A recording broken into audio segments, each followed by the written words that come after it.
Bilanggo man ng kolonyalismo, malaya pa rin nagpapahayag ng hinaing ng mga magsasaka. Ito ang laban ni Rizal. Laban para sa lupa, laban para sa dangal. Sa Noli Me Tangere, isiniwalat ni Rizal ang panunupil sa magsasaka. Sila ang modernong bayani, hindi dahil sila'y sikat o makapangyarihan. Ang laban ni Rizal ay laban pa rin natin sa panahon ng pandarambong at disimpormasyon. Noong panahon ni Rizal, panulat ang ginamit niya para lumaban. Ngayon, kami ang tinta na magpapatuloy ng laban niya. Kabataan, magsasaka, iisa lang ang sigaw. Stop killing farmers.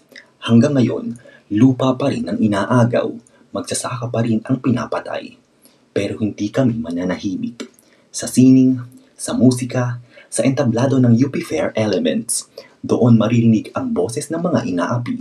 Kami ang makabagong bayani, para sa lupa, para sa hustisya, para sa magsasaka.